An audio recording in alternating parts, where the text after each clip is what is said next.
Welcome to Fantasy Sports Today here on SportsGrid. I'm Craig Mish along with George Kurtz. We're getting closer and closer to kickoff on Sunday and also closer to the fantasy football playoffs. Thanks for sticking with us all season long and being along for the ride today as we dive into the very latest in fantasy football. And boy, George, we certainly have a lot to get to here on this show. We'll dive into what happened on Thursday night. And those of you who were playing with Lamar Jackson, you're feeling pretty good. You're playing against Lamar Jackson, not so good.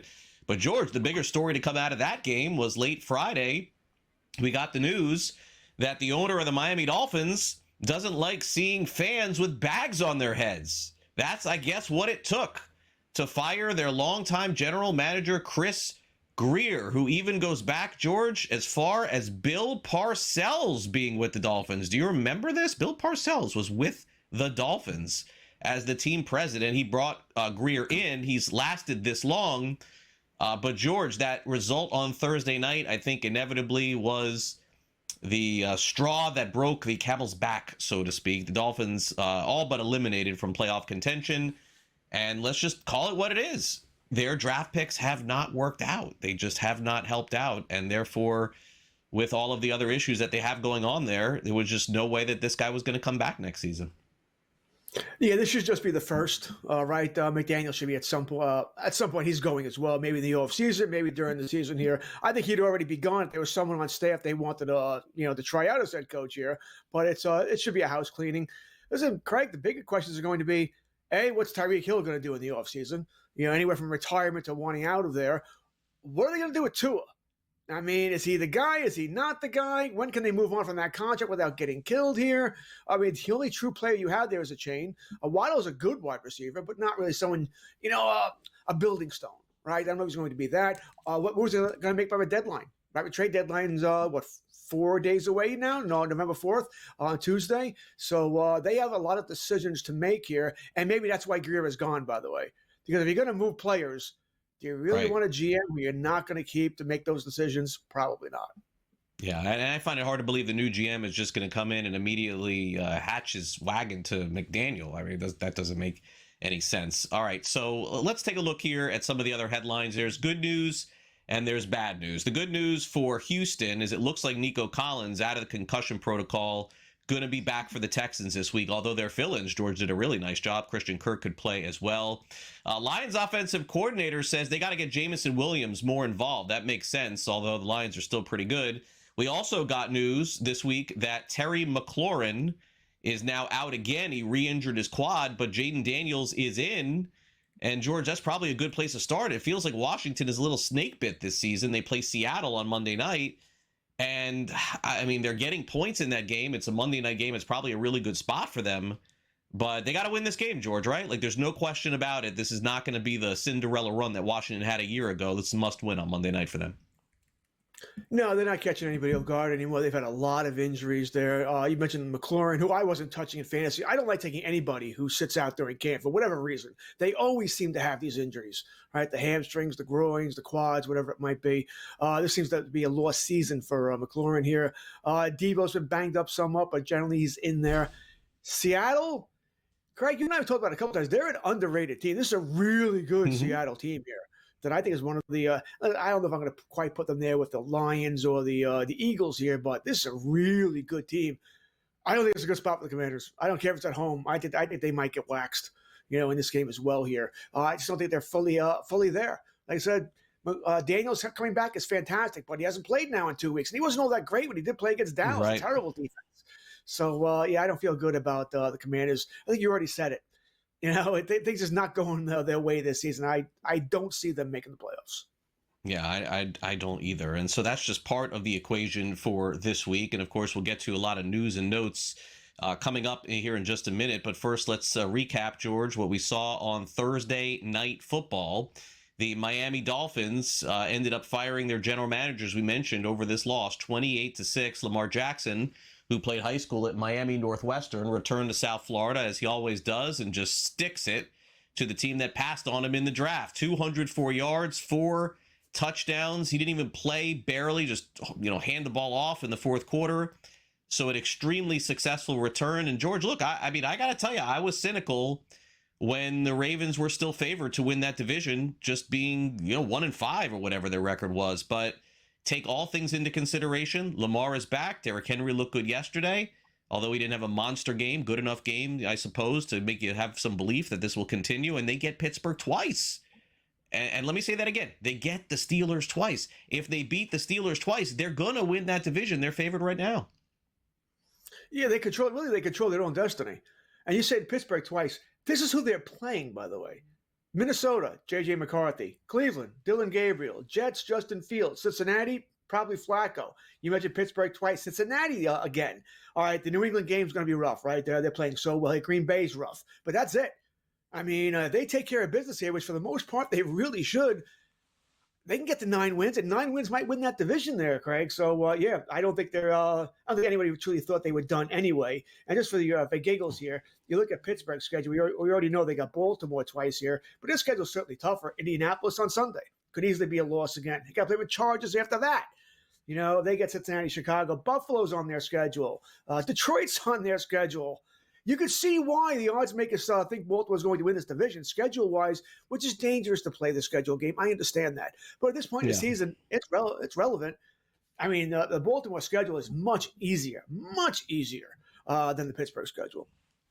Mark Andrews is that tight end that nobody wants to play, but he keeps you around because you hope that something like this is going to happen, and it did yesterday. He scored 2 touchdowns, folks. He also had 2 receptions. And they were both scores. So he got your 15 fantasy points, which is not something he's done most of the season. And now the belief is back in on Mark Andrews naturally again. Zay Flowers, 5 receptions for 64 yards.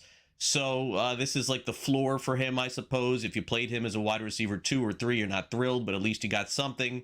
And then for Miami, George, we're going to have to keep an eye on everybody there, I guess. Jalen Waddle had a nice game. I don't know why the Dolphins would trade him. It really doesn't make sense if you don't have Tyreek Hill next year, unless you're going into a full-fledged tanking rebuild situation. In that case, maybe you move Waddle. But Waddle has shown when he's playing and he's healthy, he's going to get your 10, 15 points every week in fantasy pretty much. Yeah, Waddle's been good, and he could have been better last night. Remember, he was the one who caught that 40-yard pass that was a phantom tripping call on the Dolphins that brought it back here. So it could have been a much bigger day for Waddle there. He could have gotten the end zone even better here. So, yeah, I agree with you. And I also agree with what you told about trading him. If you're planning on keeping Tua and running it back next year, then you keep Waddle. If you are ripping it down, and we're taking it down to the studs, yeah, then you see what you can get for Waddle this year. But and teams are looking for wide receivers. So if you're going to trade them, there are a bunch of teams. Buffalo, well, you'll never trade them to Buffalo, but there are teams that would be looking for a wide receiver at the trade deadline in a couple of days here. But I don't think Waddle moves either. Yeah, I think it would be some of the exterior players, and Bradley Chubb is a name that's come up. Is relevant in only the defensive leagues as well. But that's something that's going to affect a lot of what's going on this weekend. It's not getting talked about, but certainly those teams like the Dolphins, like the Saints, didn't affect the Dolphins all that much. But and the Jets too. Those teams that could potentially move players, you have to wonder who is going to be in and who is even going to be out with those risks coming into the week. So we will see. All right, let's take a quick time out here on Fantasy Sports today. Of course, we got George. You got me for the next hour talking fantasy football with you, helping you get set up for the season and for the week, by the way. Still got a long way to go. Make sure you download the SportsGrid app. Just take out your phone and you can scan that QR code for iOS and Android. It is the SportsGrid app. All the content you could ask for, all in one place. The SportsGrid app is available right now. We will talk about some trades, potentially, some buy low players. Coming up next, you're watching Fantasy Sports Today, exclusively here on SportsGrid. We'll be right back. Don't go away.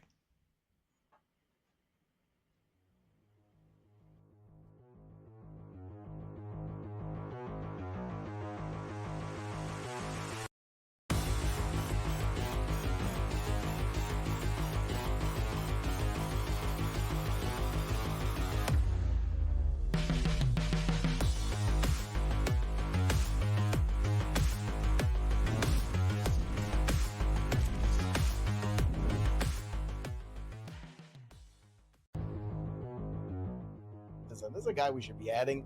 And if you add him this week, you loved life because he was coming off not just a great Sunday last week when we were ahead of that curve, but also a great Thursday night football as well. So last week, 7 for 9 for 164 and a touchdown. This week on Thursday, 5 for 5, 77 and a touchdown. He didn't even play the first 2 weeks of the year, and he's already a top 10 tight end in scoring, if you can believe it. Fantasy Sports Today, only on SportsGrid. Travis Hunter, Joe, is a part-time wide receiver. As I've told people from the moment he was drafted, there is zero chance long-term that they'll continue to do this in terms of playing offense and defense. They're going to have to pick a position with him. Brian Thomas, he was unbelievable. Talking to the Jaguars about him last season, he was so far ahead of schedule where they thought he'd be super smart. He had a wrist injury, by the way. We need to mention that, Joe, earlier this season. Pro Football Today, only on SportsGrid. SMU is undefeated. You got Louisville that knocked off Miami. Yeah. Miami has one loss. There's multiple teams that potentially can make a run for an ACC championship. So their backs are still against the wall. Like Georgia Tech is not a shoo-in right now just because they're undefeated, because they still have to play Georgia at the end of the year as well. Even though it's out of conference, that can knock them out of the playoff. SportsGrid's College Football Today. It starts innocent. One bet, one boost, one thrill. You're not haunted by ghosts. You're haunted by doubt. But that's where SportsGrid brings the light when the lines get dark. The only thing scarier than losing a bet is missing a winner. It's smarter to be on SportsGrid.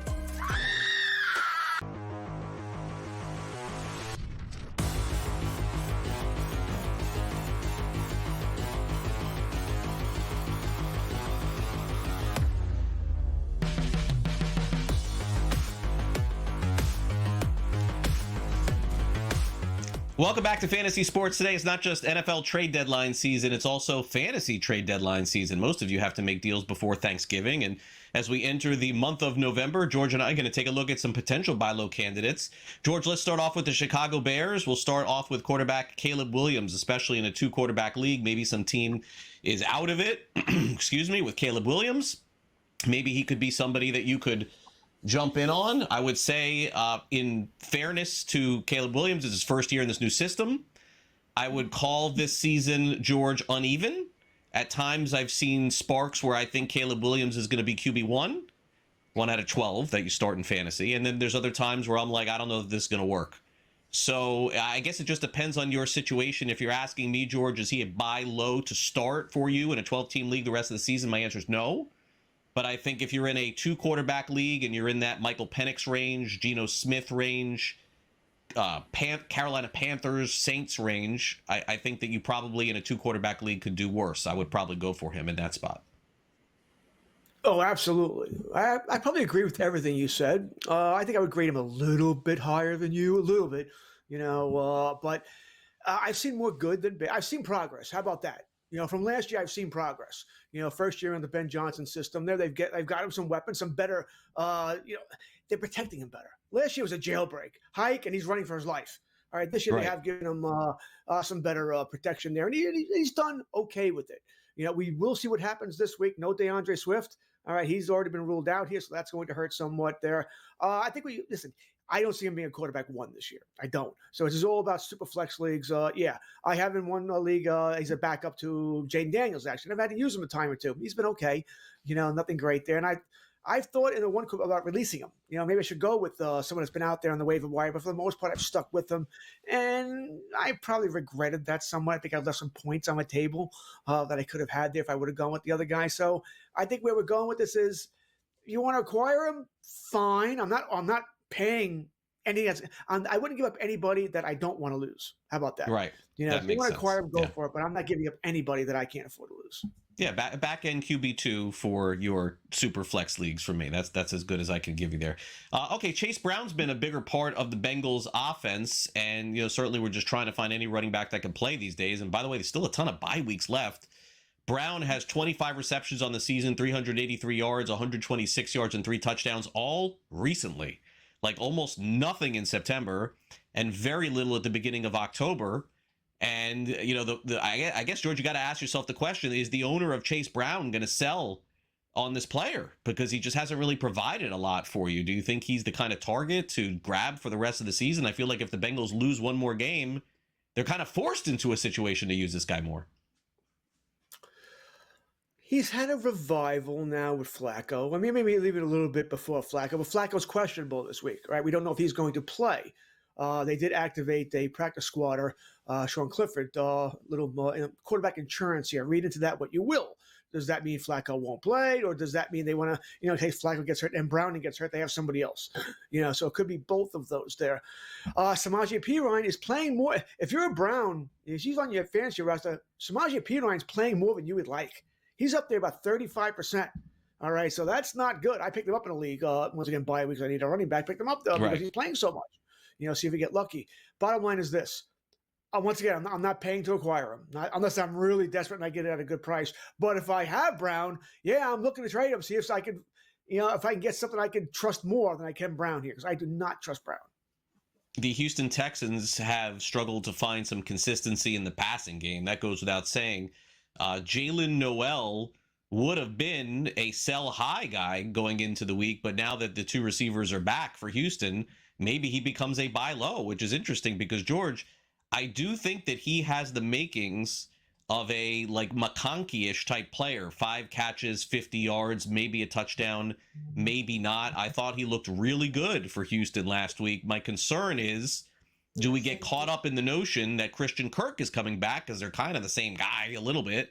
And Nico Collins, he's going to get a lot of targets on the outside. Is he even a stash at this point? What would you do? For the most part, I think most of our teams we're not wide receiver desperate. I'm looking up their schedule now for Houston. Their offense has not been that good. You got Denver this week. I know Patrick Surtain, Jacksonville, Tennessee, Buffalo. Those are all secondaries that can be beat there before you get to Indianapolis, Kansas City. I mean, the schedule's kind of nice. It is kind of nice for them, but there are a lot of people they have to feed there, right? Collins, he's back. He's going to be your number one. Don't know if I care about Kirk. All right, I don't think I'm worried about him. I think once again, you want to acquire him as long as the price is good. I'm not overpaying for him at all. I don't expect huge things here. I think what you're looking for, Craig, is best ceiling wide receiver 2, but likely it's going to be a wide receiver 3 for you at best here, with the floor of probably just a flex guy doesn't do much for you here. So I'd be very careful with Noel. I don't like this offense right now. Emeka Ibuka was the maybe ultimate sell high in September. He has come back from injury. I kind of think he is still the same guy, George, but he just hasn't performed the last couple of weeks. So now he's sort of turned into a buy low.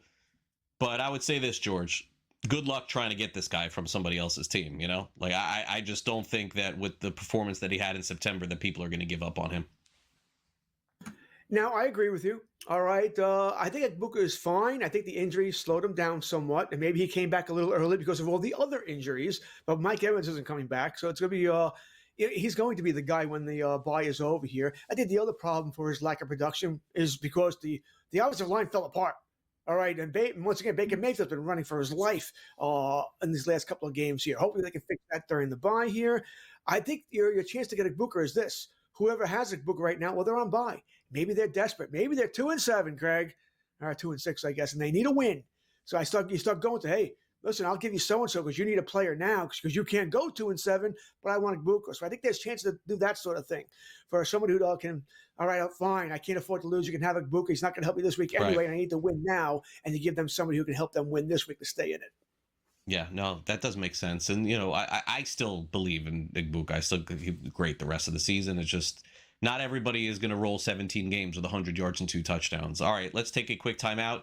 Here on Fantasy Sports Today, we'll run through some sell-high players potentially, although the first name we're going to discuss, if you trade him, I am banning you from this show moving forward. Tell you who that is next.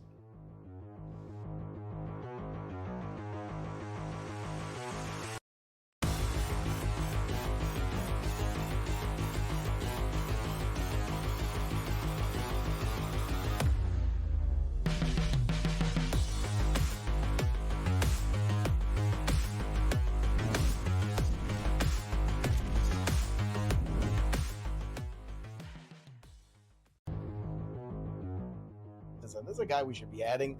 And if you add him this week, you loved life because he was coming off not just a great Sunday last week when we were ahead of that curve, but also a great Thursday night football as well. So last week, 7 for 9 for 164 and a touchdown. This week on Thursday, 5 for 5, 77 and a touchdown. He didn't even play the first 2 weeks of the year, and he's already a top 10 tight end in scoring, if you can believe it. Fantasy Sports Today, only on SportsGrid. Travis Hunter, Joe, is a part-time wide receiver. As I've told people from the moment he was drafted, there is zero chance long-term that they'll continue to do this in terms of playing offense and defense. They're going to have to pick a position with him. Brian Thomas, he was unbelievable. Talking to the Jaguars about him last season, he was so far ahead of schedule where they thought he'd be super smart. He had a wrist injury, by the way. We need to mention that, Joe, earlier this season. Pro Football Today, only on SportsGrid. SMU is undefeated. You got Louisville that knocked off Miami. Yeah. Miami has one loss. There's multiple teams that potentially can make a run for an ACC championship. So their backs are still against the wall. Like Georgia Tech is not a shoo-in right now just because they're undefeated, because they still have to play Georgia at the end of the year as well. Even though it's out of conference, that can knock them out of the playoff. SportsGrid's College Football Today.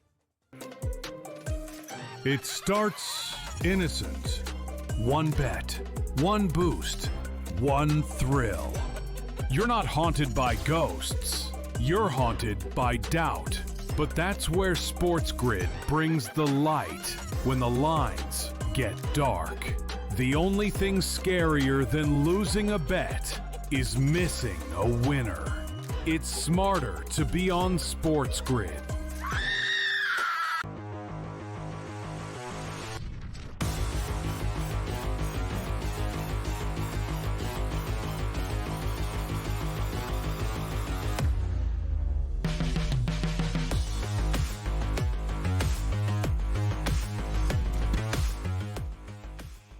Welcome back to Fantasy Sports Today. Trade season is here in the NFL. Maybe it's trade season for you in fantasy football. I actually made a Dynasty League trade this past week. It's true, George. I traded Caleb Johnson, the Pittsburgh Steelers running back who hasn't seen the field this season.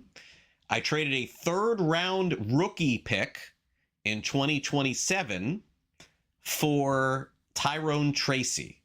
So I made like a 6-week trade. I gave all that up basically, because I don't play for the future. I always play to win every single year if I can. My team's about 500.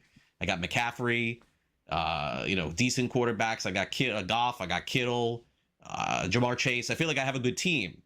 So, I understand Tracy's only going to be good the rest of the season. Cam Scadaboo's going to come back and take his job again. But I felt like that could help my team the rest of the way. And I think the owner got very, very fortunate that a player got hurt and that guy is good all of a sudden again. Agree on both parts, right? Tracy I picked up Tracy in a couple of leagues this week. I paid heavy because I need a running back.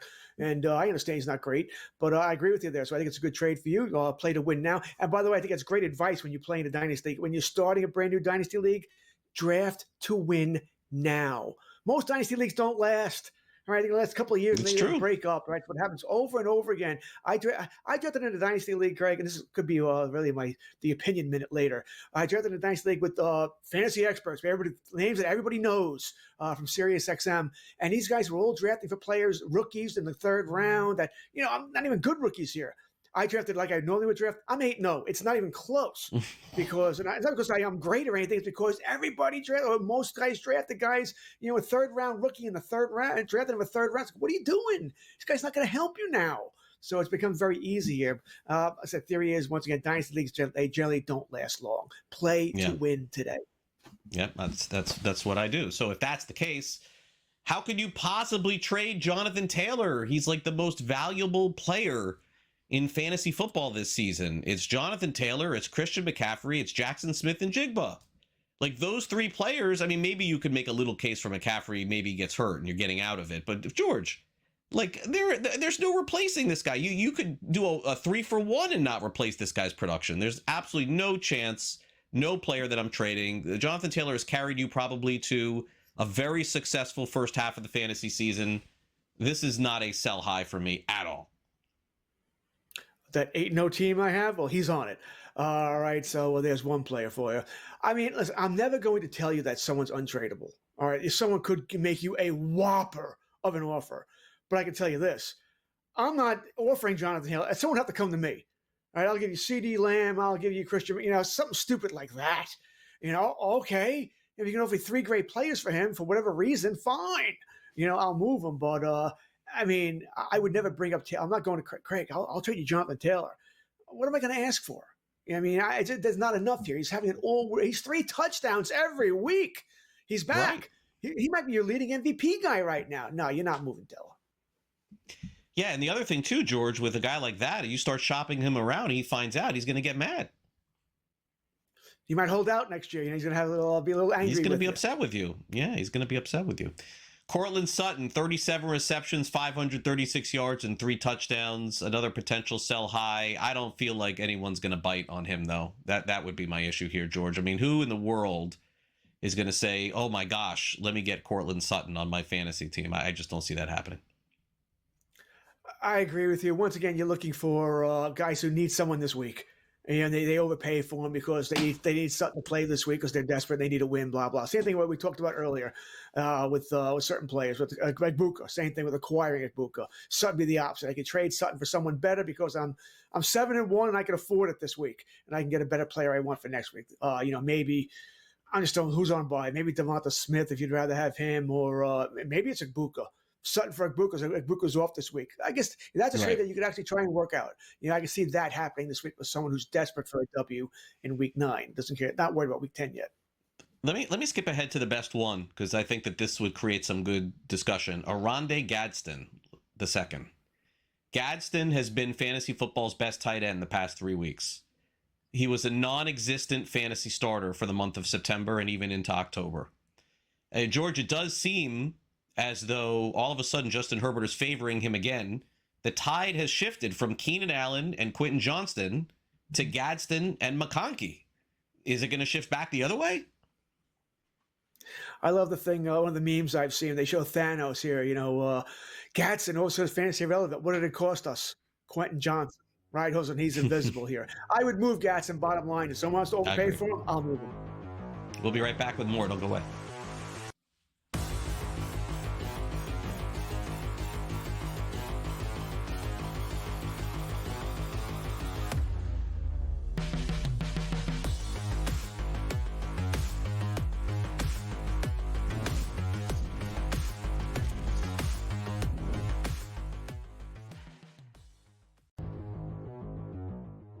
This is a guy we should be adding.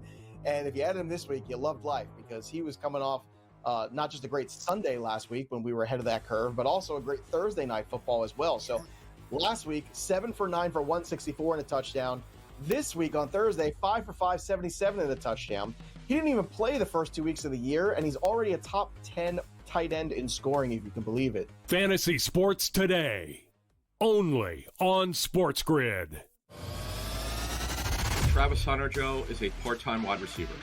As I've told people from the moment he was drafted, there's zero chance long-term that they'll continue to do this in terms of playing offense and defense. They're going to have to pick a position with him.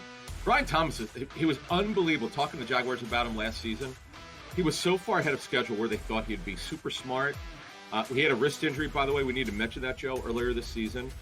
Pro Football Today, only on SportsGrid. SMU is undefeated. You got Louisville that knocked off Miami. Yeah. Miami has one loss. There's multiple teams that potentially can make a run for an ACC championship. So their backs are still against the wall. Like Georgia Tech is not a shoo-in right now just because they're undefeated, because they still have to play Georgia at the end of the year as well. Even though it's out of conference, that can knock them out of the playoff.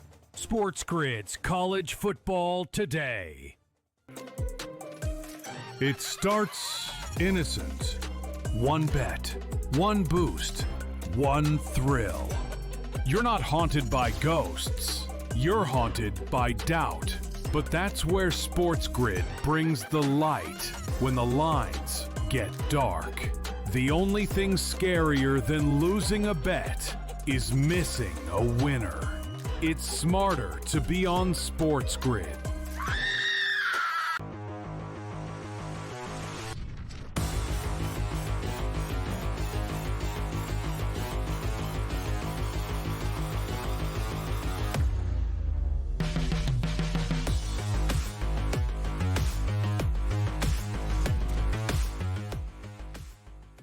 Talk about a great game in fantasy and reality. I think we're headed there this week. We've got one of those games of the year, George, with the Chiefs and Bills squaring off yet again.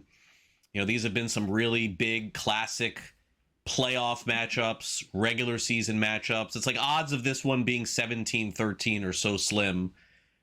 So it's, you know, kind of an all hands on deck game. I still can't figure out what the Chiefs are going to do at running back. You know, something just tells me by the time next Tuesday, Wednesday comes, the Chiefs have somebody else there. No, I mean, Isaiah Pacheco, George, give the organization credit. They found him out of nowhere.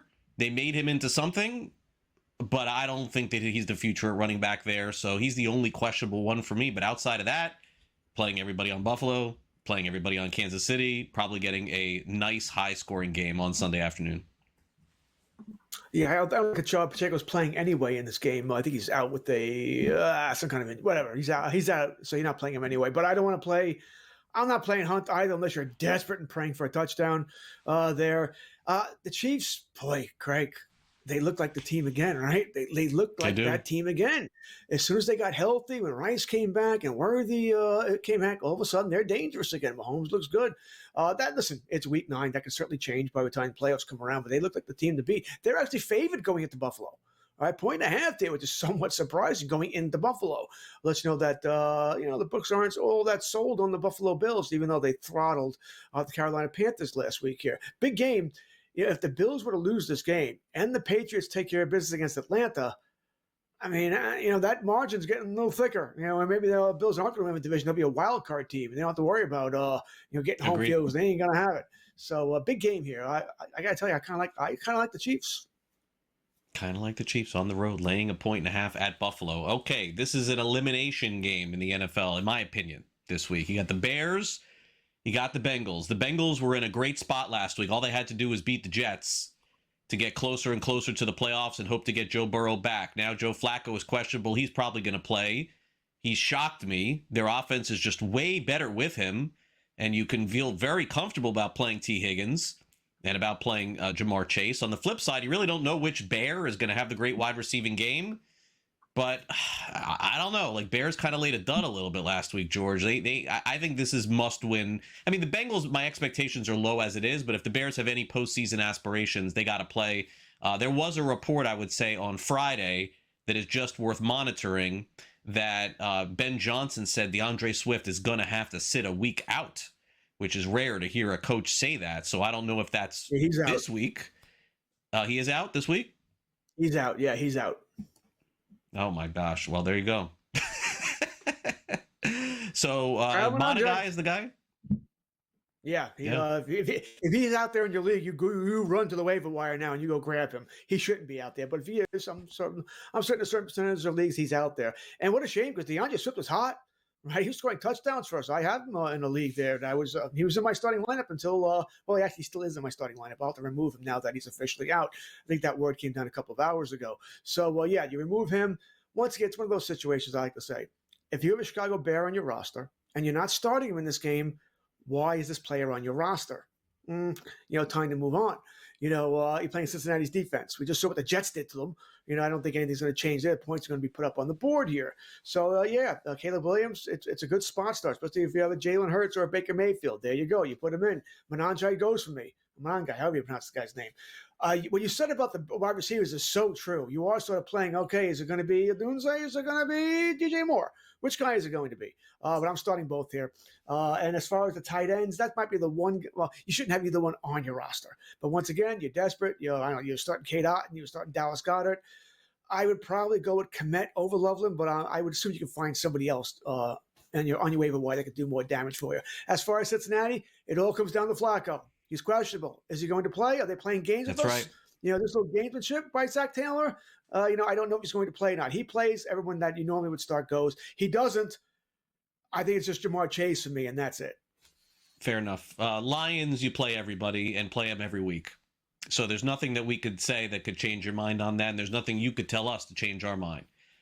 They're big favorites against the Vikings. George, I'm very worried about the Vikings going into this game.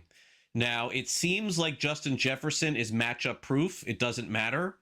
I'm very concerned what I saw from Mason. He looked tired and slow, in the last game that they played, and Aaron Jones came back and started playing a lot.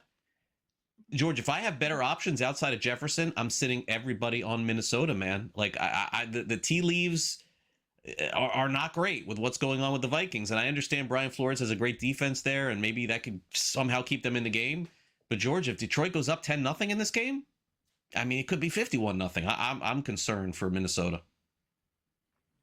Yeah, not the spot that J.G. McCarthy wanted to come back in. I mean, everything you said is true. All right, Aaron Jones is going to take away some touches from Mason. Maybe Jones gets traded by the deadline, by the way. A couple of running back needy teams out there. Wouldn't he look good on Kansas City, Craig? No, Aaron Jones. That'd be a nice little addition there for the Chiefs.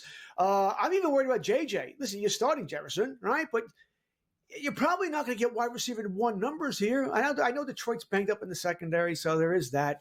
Maybe you get a big play there. Addison, listen, you're likely having to start him. Hawkinson, same thing.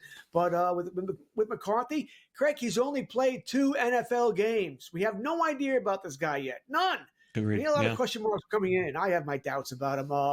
Listen, I'm starting JJ. I'm starting Addison. Probably going to have to start Hawkinson too. But you're starting JJ McCarthy? In what league? No, Justin Jefferson. Oh, Jeff Jefferson. Okay, my bad. Yeah. JJ McCarthy. If you're starting JJ McCarthy, boy, no, you're dead. No. Is Brock Purdy back this week? Maybe I missed that on Friday. Is he starting yet for the 49ers? Are they still holding him out? Do we know yet? Brock Purdy is questionable to play. He's still got the.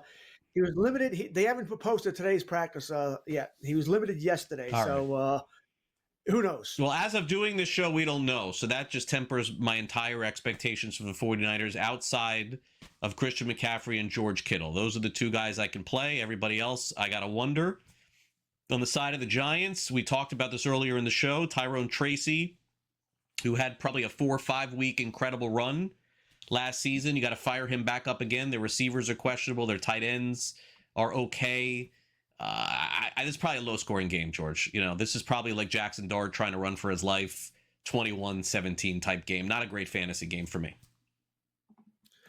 Giants, by the way, are horrific against the run. Should be a big Christian McCaffrey game. And as you said, you're starting Kittle as well here. Probably don't mind starting Mac Jones, depending on what else you have out there. I'm starting Tyrone Tracy, by the way. I was a running back too.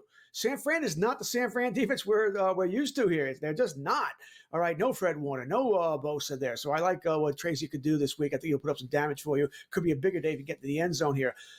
I love Jackson Dart. He's made, as someone who lives in New York, we're forced to watch these games. He's made the Giants watchable again.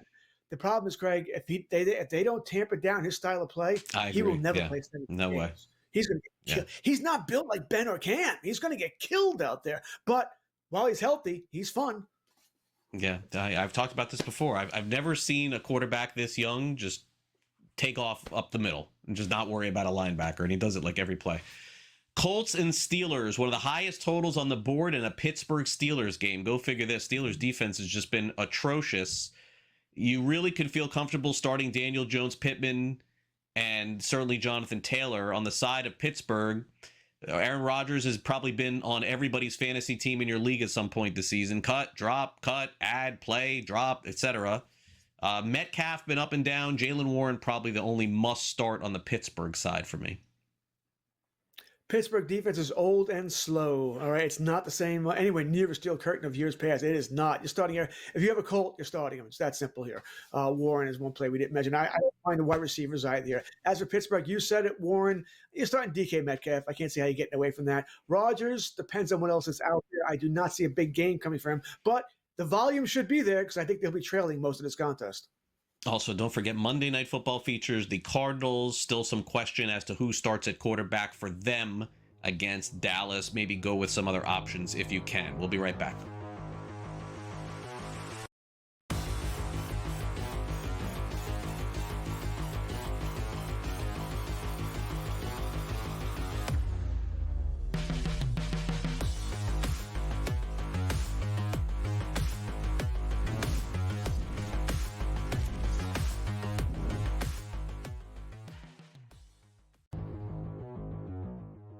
This is a guy we should be adding.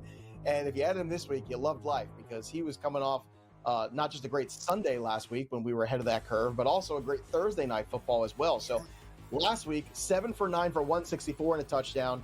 This week on Thursday, 5 for 5, 77 and a touchdown. He didn't even play the first 2 weeks of the year, and he's already a top 10 tight end in scoring, if you can believe it. Fantasy Sports Today, only on SportsGrid. Travis Hunter, Joe, is a part-time wide receiver. As I've told people from the moment he was drafted, there is zero chance long-term that they'll continue to do this in terms of playing offense and defense. They're going to have to pick a position with him. Brian Thomas, he was unbelievable. Talking to the Jaguars about him last season, he was so far ahead of schedule where they thought he'd be super smart. He had a wrist injury, by the way. We need to mention that, Joe, earlier this season. Pro Football Today, only on SportsGrid. SMU is undefeated. You got Louisville that knocked off Miami. Yeah. Miami has one loss.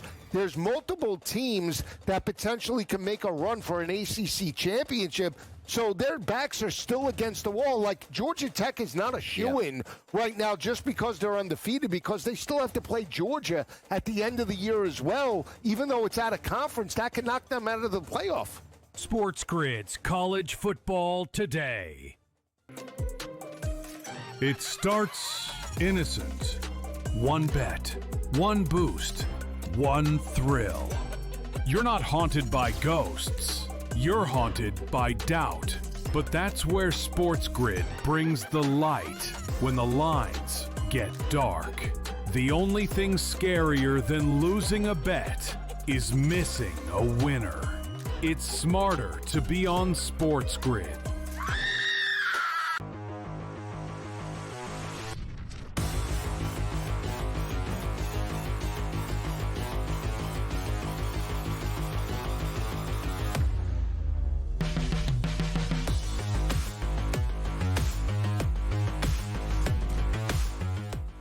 The big fantasy news is surrounding the Miami Dolphins, probably a new look squad coming next year. They fired their general manager, Chris Greer, after more than 20 years with the organization. We'll get into the Dolphins here. We'll also talk about the Vikings-Lions game from a fantasy perspective, that and a whole lot more, as we play a little game of buy or sell.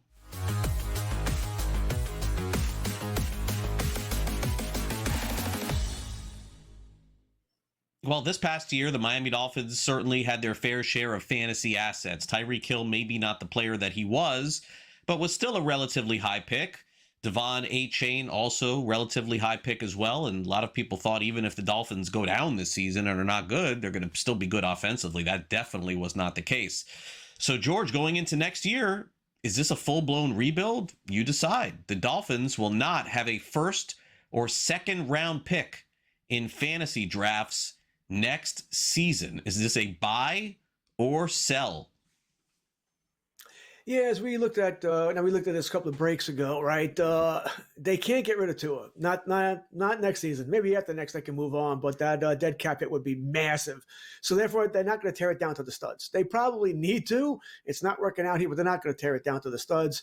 I don't know if Tyreek Hill's going to be there. I don't know if it matters. I don't think, even if you told me he's healthy, completely healthy, I don't think he's a top 25 pick next year, which is pretty much what the first two rounds are here. Waddle, no. They don't have a tight end that Waller, no. Two is definitely no.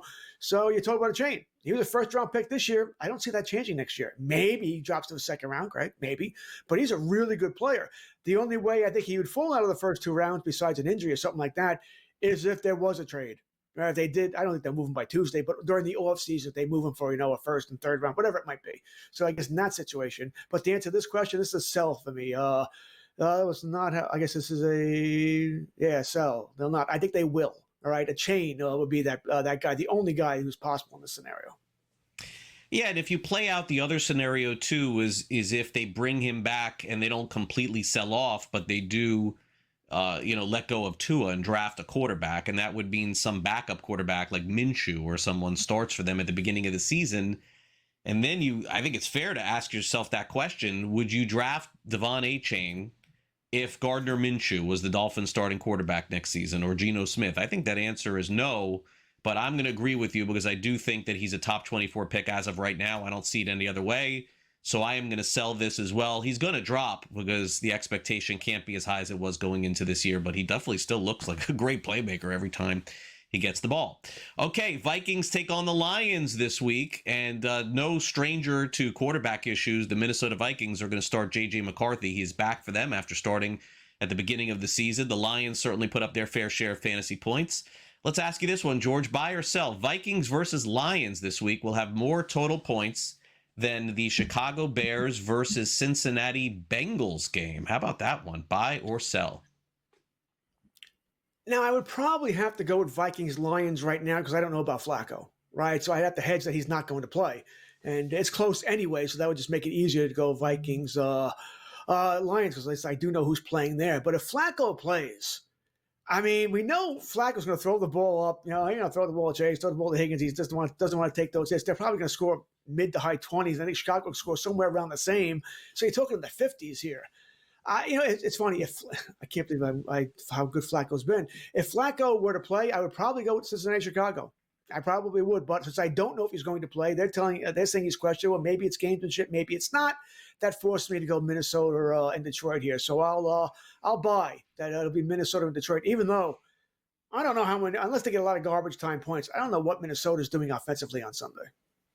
Yeah, that's why I'm going to sell, because I just don't see the Vikings scoring more than 10, 14 points, period. So, look, I think Flacco is going to play. They're going to score 3 touchdowns. The Bears are going to score on the Bengals. They're going to put up 3 touchdowns. The total will be somewhere in the 50s or 60s. And it has a chance to be one of the highest scoring games of the week in fantasy. Do I think Detroit's going to have a great game? Yes.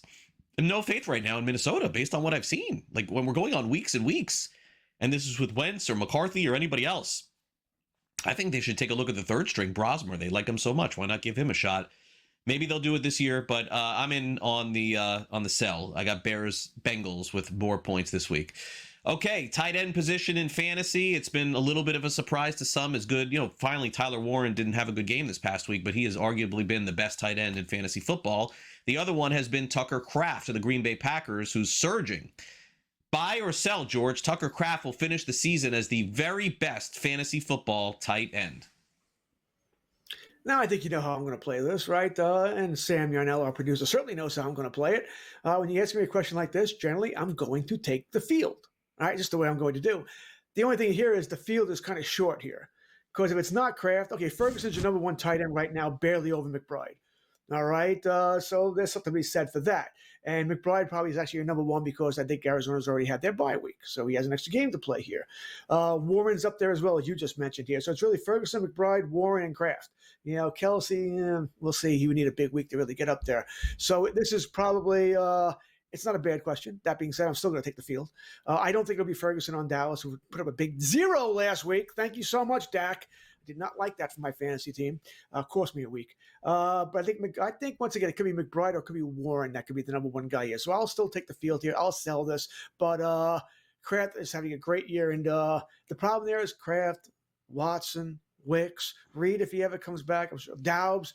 So many guys they got to feed there. Yeah, I'm with you here. Yeah, I mean, I would just make it easy and just say I got Tyler Warren still as the number 1 tight end in fantasy football. I mean, you think about the amount of bad weeks this guy has had this season. There's one, and it's this past week, and that is it. So I think a bounce back is coming. I think Warren is number 1. By the way, Bowers, done nothing all season, hurt most of the year.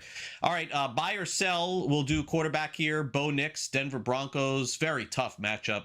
You would rather not start Bo Nix this week. Nix was fantastic 2 weeks in a row. Yeah, he shredded the Cowboys, and then he had a great fourth quarter against the Giants there. So, yes. But that being said, I would I'll buy this. I don't want to start him this week. He's barely inside my top 10, I should say. All right, there's a whole slew of quarterbacks. It's a rough matchup. Houston's their offense may be iffy, but their defense is legit. All right, it's good defense. Yeah, I'd rather not start him, so I'm buying this. Yeah, agreed. Right outside top 12 for me. If you have to, okay, fine. If you have a player off this week, Baker Mayfield, you got to start him, sure. But he slipped out of the top 10 without a doubt. We'll be right back.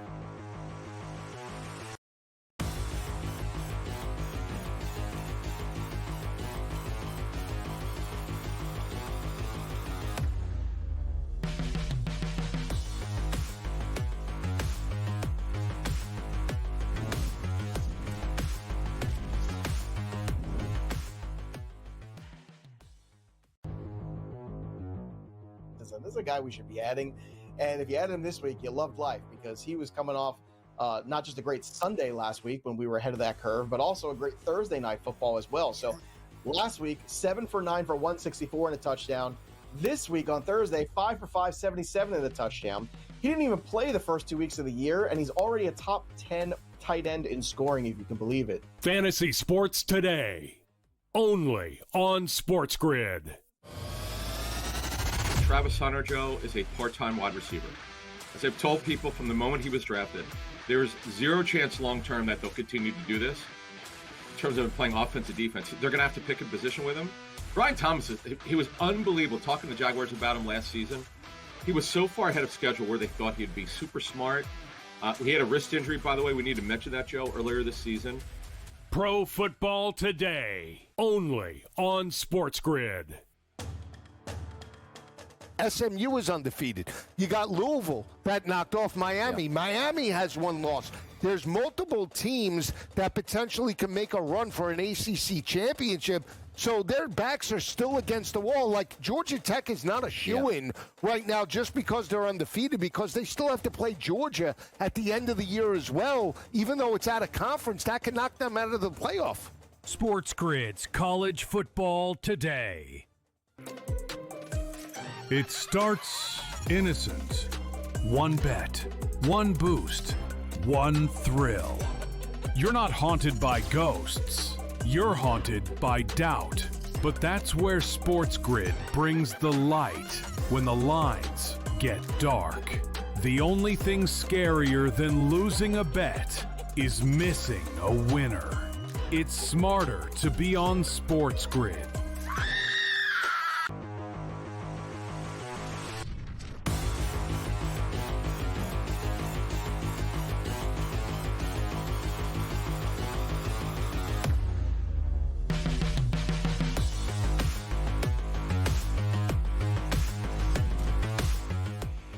Welcome back to Fantasy Sports Today here on SportsGrid. There's a lot of folks out there, probably just like you, that are cord cutters, that are streaming a lot of your content. And it does make sense. I mean, we're a streaming show. YouTube is a streaming platform.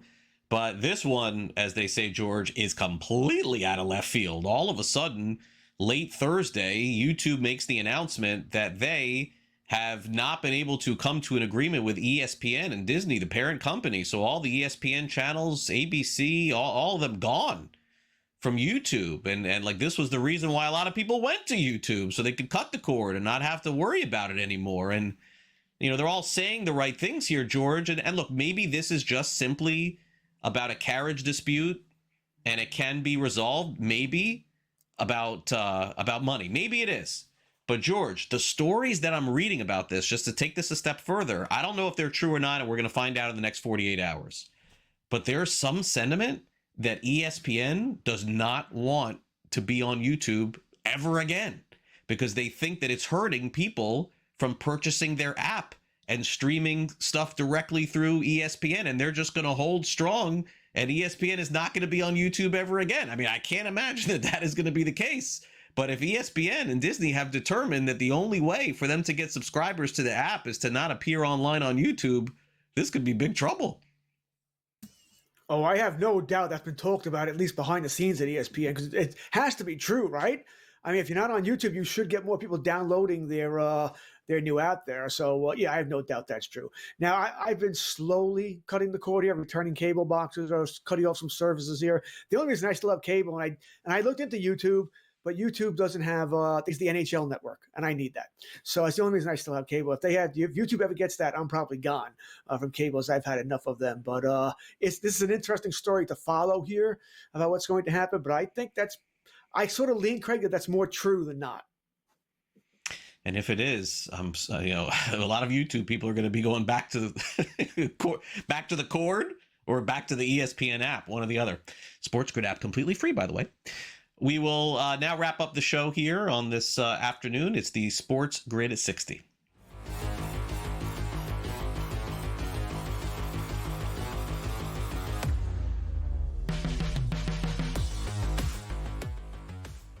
All right, we're going to keep up the TV theme here. people have been complaining of late, and I'm sort of on board with it. Sort of. I like standalone NFL games. All right, I like the Thursday night game. I understand it's not fair. It's bad for the players. I get it, but I like it. So we all like watching football on Thursday. I don't mind the Sunday morning games. I think it's kind of idiotic to have games in Europe, but I don't mind them. I'll wake up early to watch. And Sunday night games, I like the ESPN doubleheaders, which supposedly were done. Now they're thinking they may not be done. I kind of like them. Probably don't like the 7 and 10. Probably prefer staggering, but I don't mind however they do it here. The problem, Craig, is it is weakening the Sunday afternoon schedule. I mean, a lot of these games are like, oh, yay, this is what I'm going to watch? Really? I mean, I don't know if that's because there are so many standalone games, or it's because of all the bye weeks, or because there's so many bad NFL teams that you just don't want to watch. But it doesn't seem to have the same pizzazz that it used to have, right? We're lucky if there's, it's going to be 10 games on the afternoon on Sunday, if we get 1 or 2, they're like, oh, must-watch games. Kansas City Buffalo this week, yeah, must-watch. What else do we have that you're going, oh, I have to watch this game? I mean, you look at the schedule here, there's nothing there, Craig. I mean, Indianapolis, Pittsburgh, we don't think Pittsburgh's all that good. Denver, Houston hasn't been all that good this season. The best games do seem to go for the standalones. And I understand that. That's the way it's going to be for those guys. They're paying a small fortune for it, but it is weakening the Sunday afternoon. Sunday night, we will have the annual tradition of turning the clocks back. Spring ahead, 1 hour. In the fall, we turn the clocks back. Why do we do this? Does anybody know? Daylight savings. I'm still trying to figure out after all these years. Now, the only thing that I could think of is in the winter months, people are at home earlier, and so it gets dark, and you want to stay out later during the summer, so it's lighter then. I don't know. I've never been able to figure this out, but once and for all, don't you think we could just settle on a time and just keep it that way? But this weekend, as they say, don't forget to change your clocks. And George, this is the weekend where we get an hour back, right? Like, this is the weekend where we get to sleep a little bit longer. It lasts for about 6 months, correct? Correct. And by the way, NFL, this is the weekend you should have had a Sunday morning game because we're getting an extra hour's sleep here. Happy Halloween, everybody. Thanks again to my co-host, George. Always fun working with George here this week. And thanks again to our producer, Sam. I'm Craig Mish. Good luck at all your fantasy football matchups. We'll see you next week here on Fantasy Sports Today.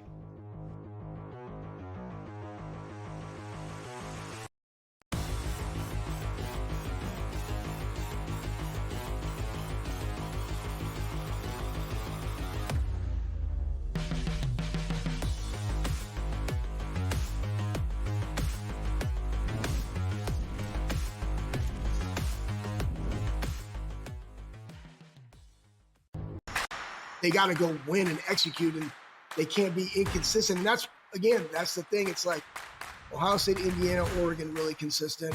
And then who is that fourth question mark? And there's been inconsistencies throughout. Hey, Michigan goes out to the West Coast and gets manhandled, and then they come back and then they win. Like, who's the consistent one that is the fourth? The Bobby Carpenter Show, only on SportsGrid.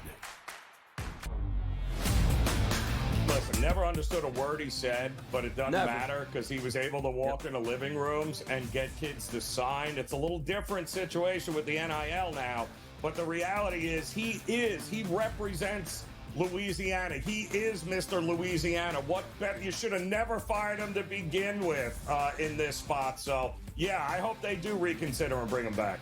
The Early Line, only on SportsGrid. There's a far longer track record of the Chiefs laying huge numbers and not covering them with Mahomes than anything on the contrary. And they did that a lot last year where they didn't cover those numbers, but a lot of the time last year they didn't have Rice and they weren't fully healthy, and now they are fully healthy. And now we have an offense that has 4 viable receivers, 2 tight ends, and 2 running backs. Game time decisions, only on SportsGrid. 24 points, and 23 rebounds. Folks, let me tell you something. That's 23 rebounds versus Tennessee. Not Tennessee Tech, not Tennessee Chattanooga, not East Tennessee, West Tennessee, South Tennessee. I don't know how many Tennessees they got in that state. That's a university. He did it against Rick Barnes' kids. College basketball today. Only on SportsGrid.